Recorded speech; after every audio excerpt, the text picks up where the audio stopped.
Hello everyone, welcome to Amma Simple Maths. This is Amudavalli, your maths teacher. Dear students, in this session, let me explain the questions from NCERT exercise 15.1, that is from chapter 15, probability. Question number 1, complete the following statements. Okay, please watch carefully. Probability of an event E plus probability of the event not E. This already I have explained in the previous video. The sum will be probability of an event E and its negation together will be 1. So the answer is 1. Part number 2. The probability of an event that cannot happen is dash. What is the probability that cannot happen? It cannot happen means, see, naturally the probability will be 0. Such an event is called impossible event. Okay. Third part. The probability of an event that is certain to happen, that is sure to happen, is 1, because you all know probability of an event P of E, the formula is number of favorable outcomes divided by total outcomes.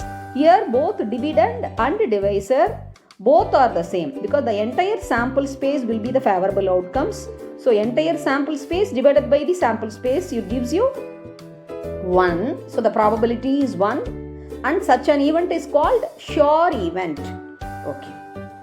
Or certain event. Sure event or certain event. CERTAIN. Sure, certain event or sure event. SURE. I hope you have understood. Now, subpart 4.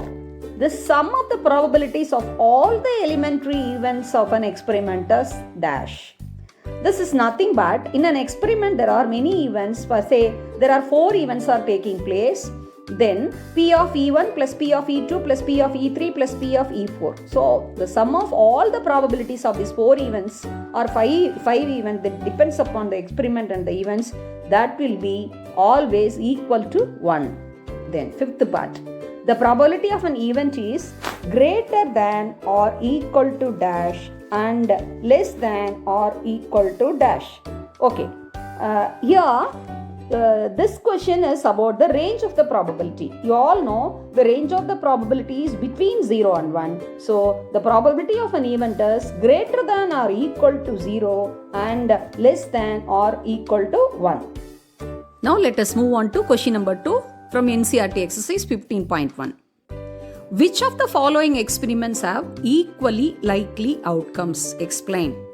Before we step into the question, let us recall the term equally likely outcomes. Already in the previous videos, I have explained what is meant by equally likely outcomes.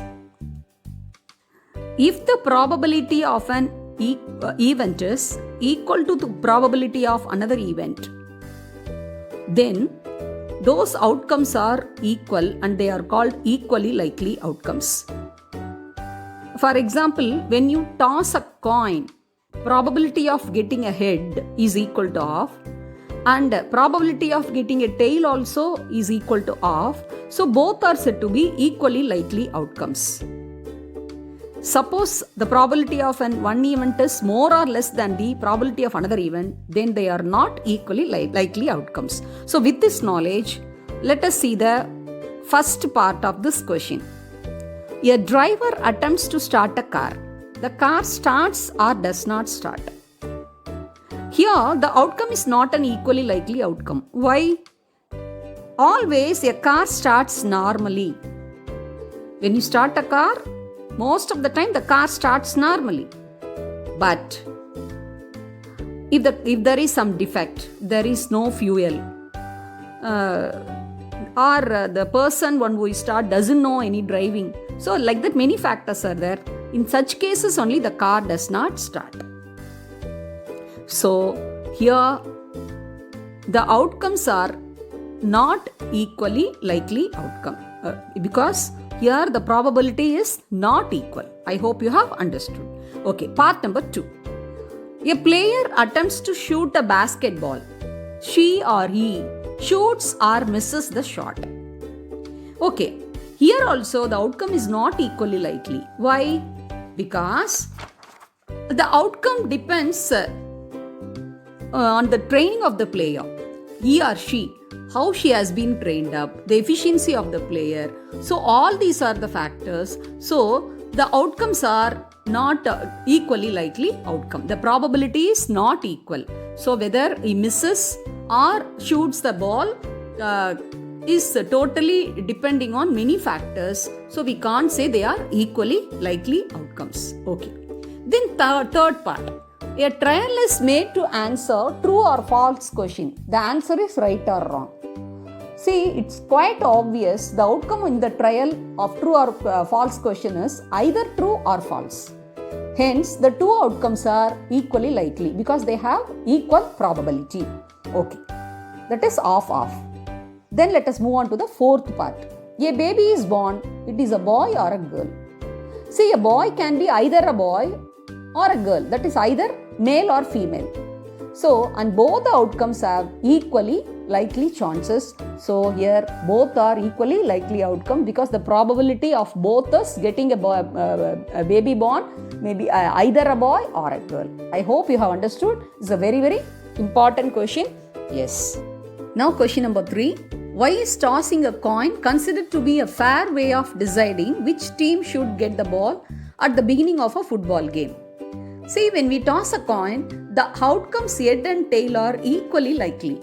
So, the result of an individual coin tossing is completely unpredictable. So, it is considered to be a fair way of deciding which team should get the ball at the beginning of a football game. Okay, question number 4. Which of the following cannot be the probability of an event? Now, you have to recall the range of the probability. What is the probability? Probabilities ranges between 0 and 1. That is, it must be equal to 0 or greater than 0, and it can be equal to 1 or less than 1. Okay, now let us see the first part A, 2 by 3. 2 by 3 is a proper fraction because the numerator 2 is less than the denominator. It is a proper fraction. And what is the value of a proper fraction? Always the value of the proper fraction is less than 1. So, it can be the probability of an event. Okay. Then, B part, minus 1.5. This is a negative. The probability of an event cannot be negative. It cannot be less than 0. So, here this minus 1.5 is not possible. So, this is the correct option. But even then we can justify how the third part C and D are can be probability of an event. That also let me brief. 15%. Percent means out of 100. So 15 by 100. So again we are getting a proper fraction. So the value is less than 1. So it can be a probability of an event. The next, the D part is 0.7. The 0.7 is a decimal. You can write it as a fraction as 7 by 10. Again 7 by 10 is a proper fraction. Proper fraction's value is less than 1. So it can be the probability of an event. I hope you have understood. Now let us see question number 5. If P of E equal to 0.05, what is the probability of not E, that is negation? Okay. Already we know that P of E, that is probability of an event, and probability of not E, probability of negation of an event, both together will be always 1. Here P of E is given as 0.05. Then how can we find P of not E? P of not E equal to 1 minus 0.05.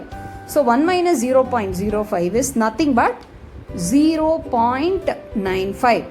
So, similarly, when P of not E is given, we can find out P of E. So, this is a very useful formula. P of E and P of not E equal to 1.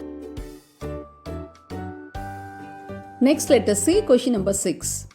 A bag contains lemon flavored candies only. So, the bag contains, please carefully listen, only lemon flavored candies. Malini takes out one candy without looking into the bag. What is the probability that she takes out? First question, an orange flavored candy. See, already in the question, the first sentence says the bag contains only lemon flavored candies. So, there is no chance of orange flavored candy in the bag. So, it is an impossible event. It cannot happen.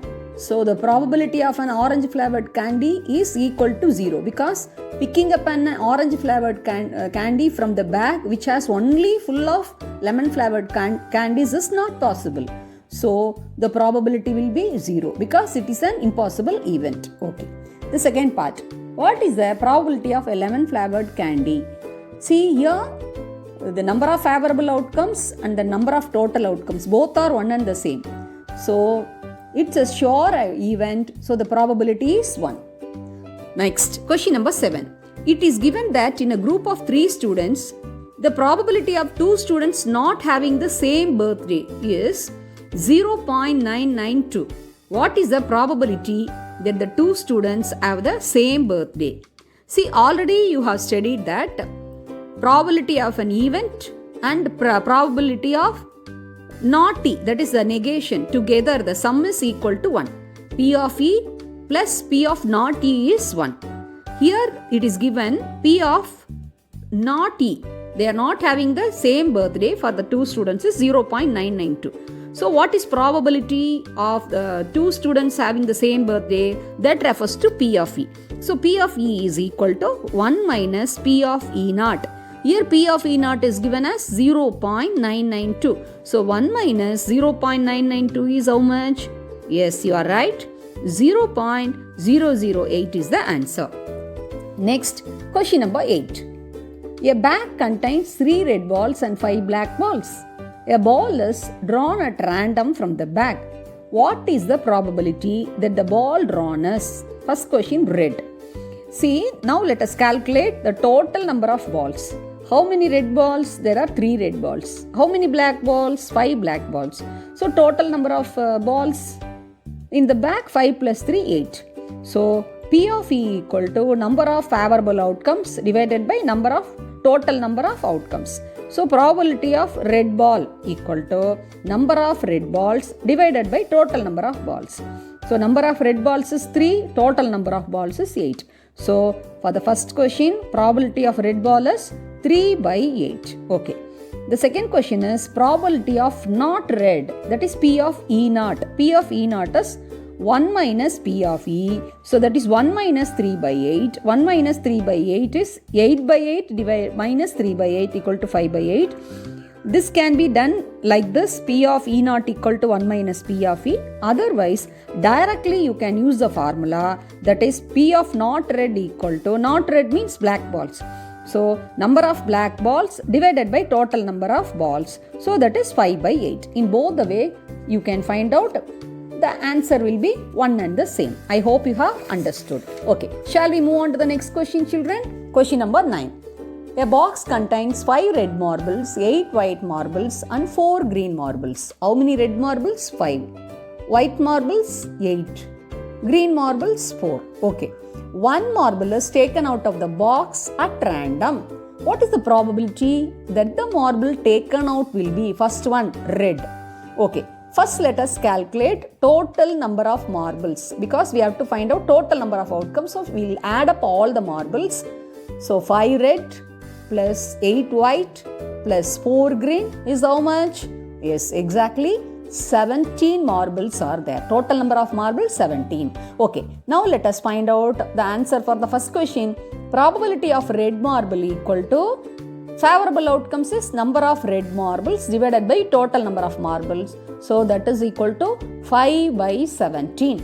Okay. Second question. What is the probability of white marble? How many white marbles are there? 8. So the favorable outcomes 8, total marbles 17. So 8 by 17.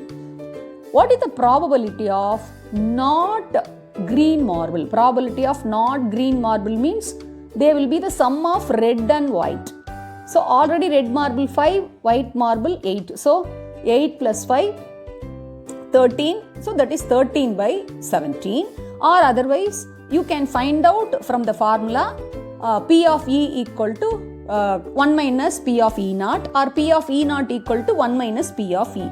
Suppose if you consider probability of not green marble as P of E naught, then you can find out by finding this, you can subtract, that is how many green marbles are there? 4 marbles are there. So not green means you have to subtract 4 by 17 from 1. That is, the sum of the total probabilities of an event, of all events of an experiment is 1. So 1 minus 4 by 17 is, 1 can be written as 17 by 17 because 1 is 1 by 1. For 17 and 1, LCM is 17. So 17 by 17 minus 4 by 17, it gives you 13 by 17. So in both the way, you can find out the answer. I hope you have understood. So please watch the video carefully several times and practice all the sums and try to understand all the concepts very well. Thank you, children.